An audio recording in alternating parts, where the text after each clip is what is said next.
ఇద్దరు లవ్ చేసుకున్నారు. అమ్మాయి మైనరు, అబ్బాయి మేజరు. అబ్బాయి వయసు 25 ఏళ్ళు, అమ్మాయి వయసు 16 ఏళ్ళు. 8th క్లాస్ చదువుతోంది. నీ లవ్ కరెక్ట్ కాదని చెప్పి అమ్మాయిని తల్లిదండ్రులు మందలించారు. అయినా పెళ్లి చేసుకుంటానంది. ఒప్పుకోలేదు. అయినా అబ్బాయి ఇంటికే వెళ్ళటం ప్రారంభించింది. తద్వారా ఇక అబ్బాయి సొత్తే అని అమ్మాయే అక్కడ అందరికీ సంకేతం ఇచ్చేటప్పుడు చుట్టుపక్కల వాళ్ళు ఎవరైనా సరే ఇంకేం చేయాలో అర్థం కాలేదు. దాంతో వాళ్ళిద్దరు పెళ్లి చేసేశారు.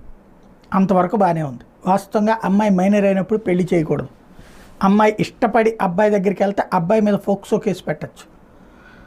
అబ్బాయి కాపురం చేసినా లేకపోతే వేరే సెక్సువల్ రిలేషన్ నడిపినా ఫోక్సో కేసు వస్తుంది. అతనికి జీవితకాలం శిక్ష పడుతుంది. అమ్మాయి 18 ఏళ్ళ దాకా వసతి గృహంలో ఉండాల్సి వస్తుంది. ఇప్పుడు ఇద్దరు పెళ్లి చేసుకున్నాక కాస్త అమ్మాయి ఇప్పుడు ఈ కాలపు పిల్ల సోషల్ మీడియాలో ఇన్స్టా పోస్ట్